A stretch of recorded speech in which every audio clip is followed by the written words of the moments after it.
Hello and welcome to the Writer's Mindset with me, Ellie Betts, and occasionally my co-host Christina Adams when she's not being a hermit. We're currently on summer break, where we've put together some compilation episodes sharing some of our favourite clips from the last year of the podcast. This week, we're exploring how to deal with overwhelm.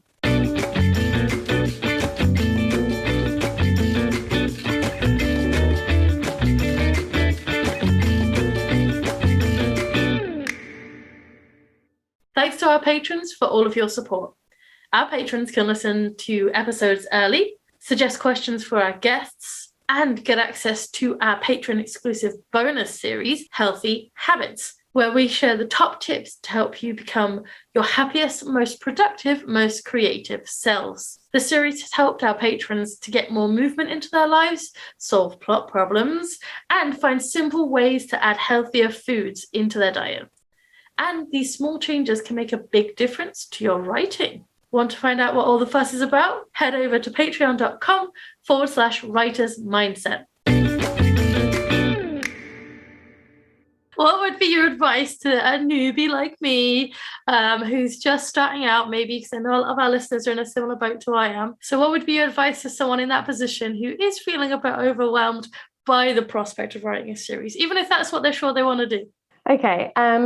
So firstly, I would suggest that you read a lot of series in your genre and just sort of keep your finger on the pulse as to the expectations of readers and the market and all of that. So just have that sort of familiarity in mind. But when you are approaching a new series, I think even like seasoned authors get overwhelmed when they start from scratch again.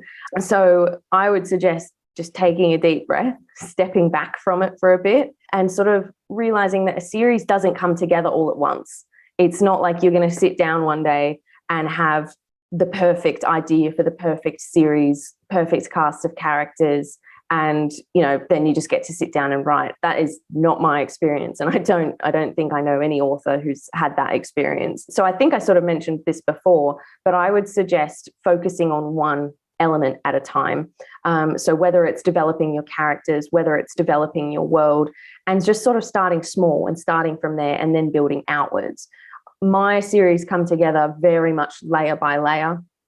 Everything is very skeletal to begin with, and very slowly, brick by brick, I build the characters, the story, the world. And that's always easier to tell someone to do rather than do it yourself. I had this experience only recently when I've been starting to put together a new series myself, and the thing that helped me the most was just focusing on the world and focusing on the map. Someone else might like to focus on the cast of characters, and for me the world was the best place to start because epic fantasy, a lot of my books have big quests in it. I needed to know where things were, where I wanted characters to go, and once I sort of had a very basic map, then I could start to figure out who was going where, why they were going, what was influencing them to go certain places.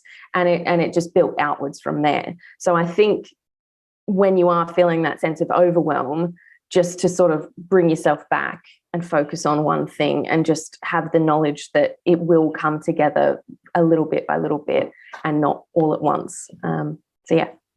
It's really hard, I think, though, sometimes, isn't it? That was the issue I had when I moved into fantasy. Like, the world building aspect of it, my head nearly exploded.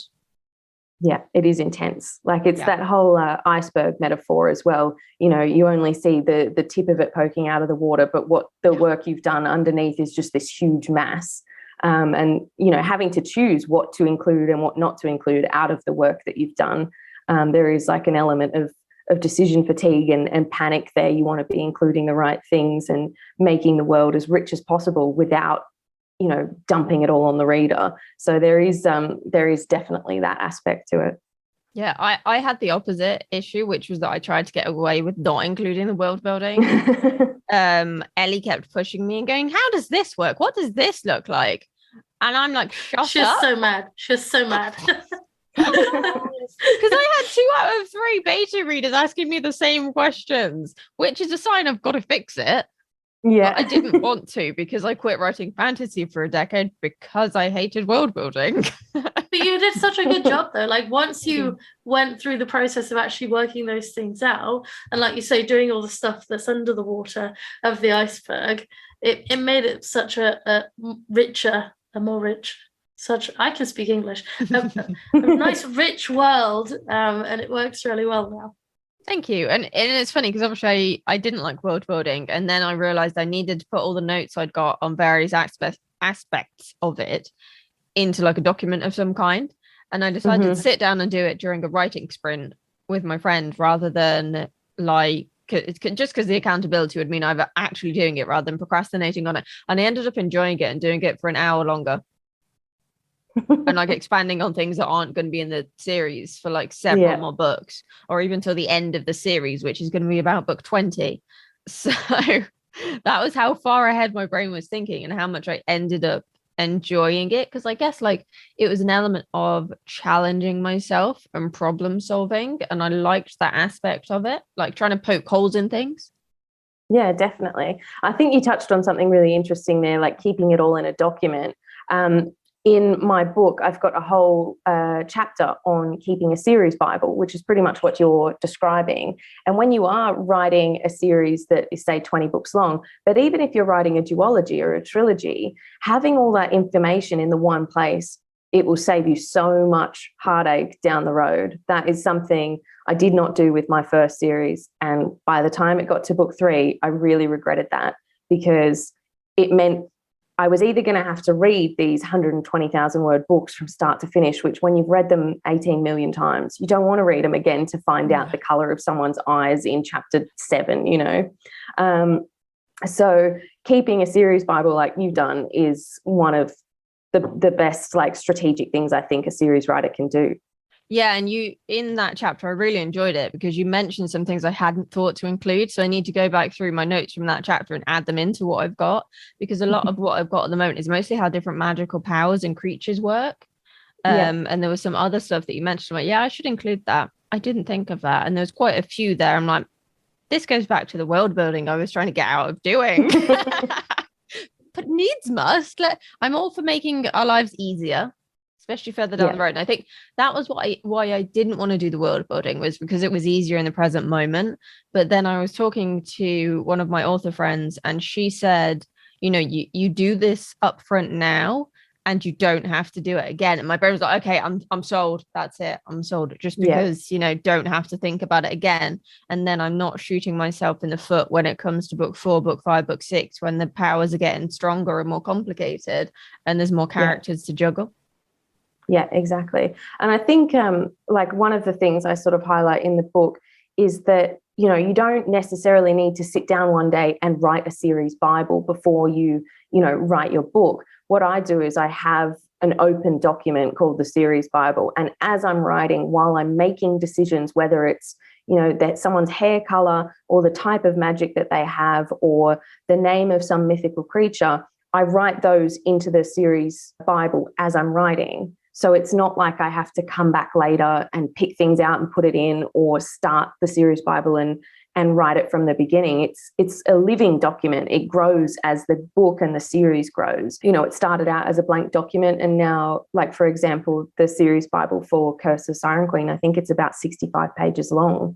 But that's happened over, you know, the last 2 years of creating that series.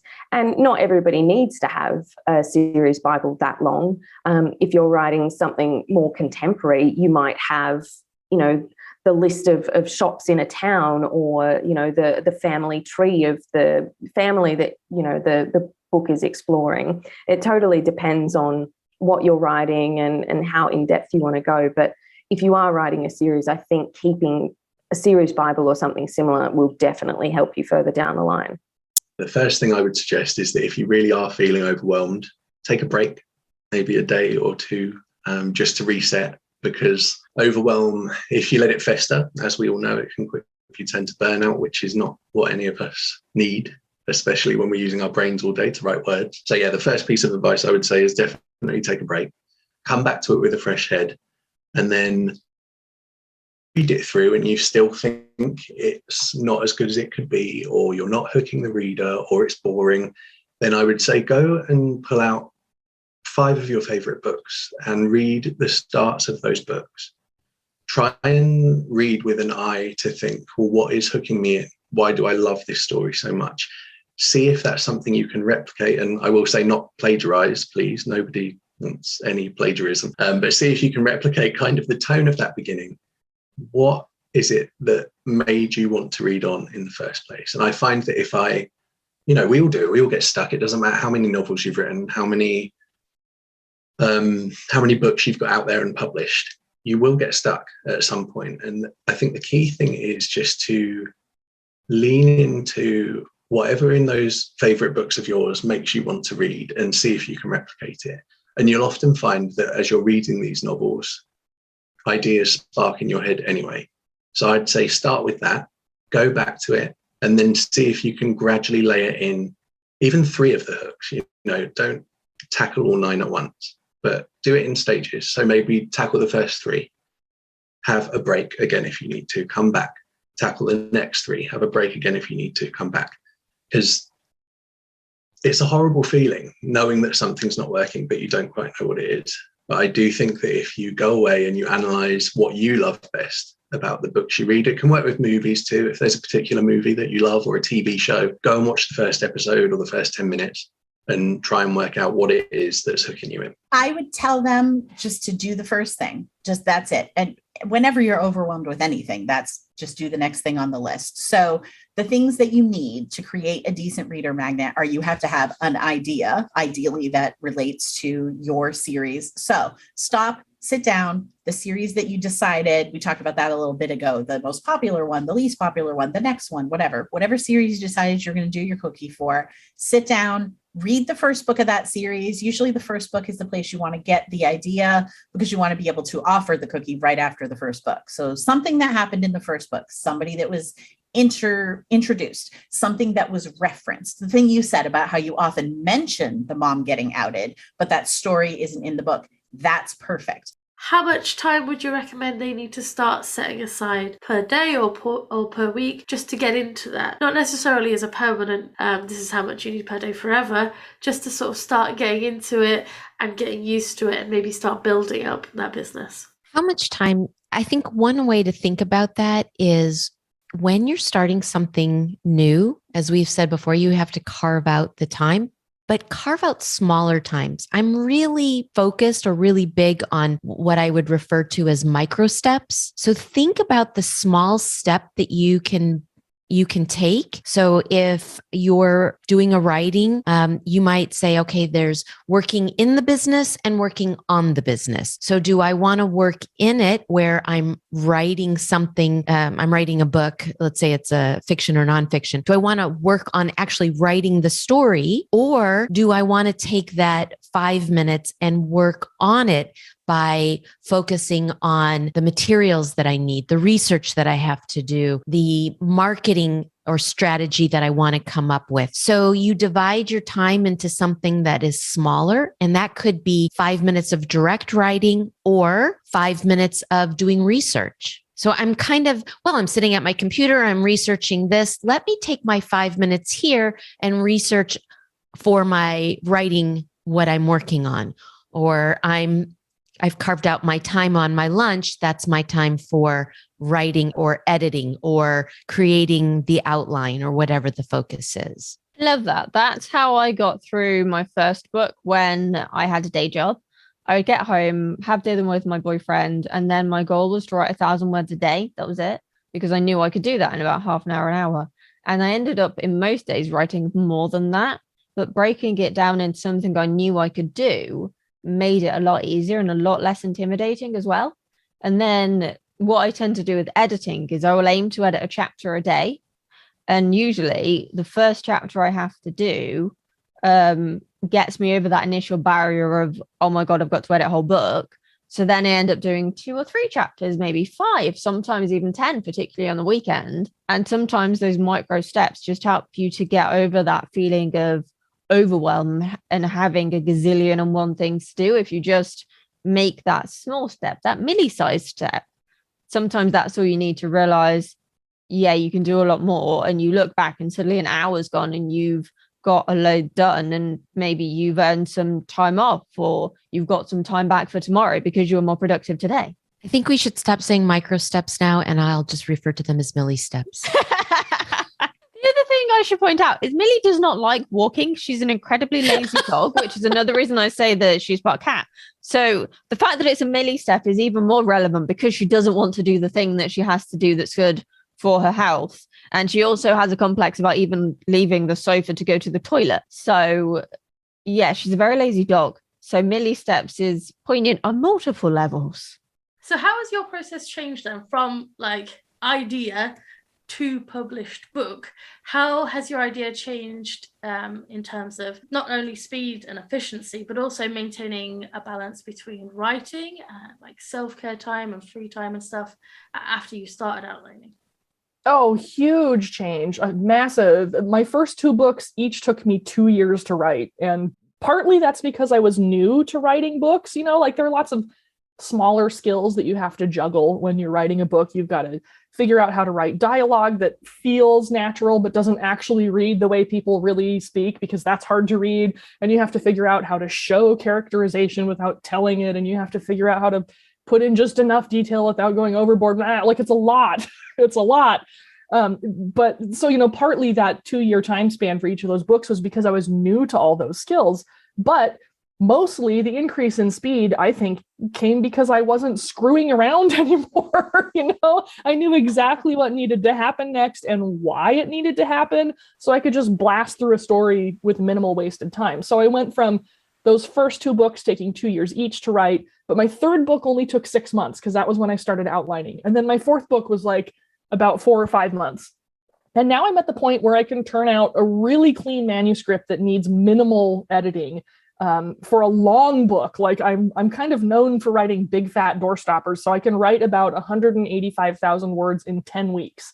So no trouble on that. Now, granted, I'm writing full time now, so I have a little more time each day to devote to writing.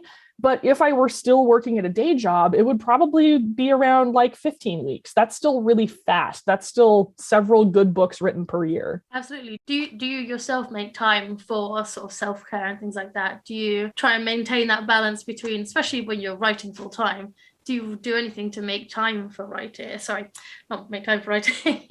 Make time for yourself and make time for doing, you know, extra things aside from writing. Yeah, I do. I walk 5 miles a day, which is like not only to try to keep my blood pressure down, but also just like mental health. Like I need to get out and move around a lot. And I spend a lot of time in my garden. So I specifically, like I only write for about 4 hours a day, even though, you know, in theory I could write for 20 hours a day if I wanted to, but I stop myself at about 4 hours. And then I just get outside and do something else. Cause yeah, I think it's important to have that balance when you're a full-time writer. And God, I remember how hard it was back when I had day jobs, plural, and I was writing on the side. It was just like, I never stopped working, basically. I would work all day at my job. I would come home and write at night until it was time for bed. I would sleep for a few hours. I would get up and do it all again. And on the weekends, I wrote all weekend long. And it was tough. It was really stressful. That puts a huge strain on you. And it's really difficult on your creativity too. Like it saps that from you. And it's a struggle to like maintain creativity and maintain, you know, some artfulness to your work when it feels like a grind. So I'm really grateful that now I've finally reached the point in my career where I can just write for 4 hours a day and then the rest of the day do something that's not writing. It's good. That sounds like an absolute dream, to be honest with you. It is. It's great. I'm not going to lie. It was a real hard struggle to get there. So to all of you out there listening, it's worth the struggle. Keep going.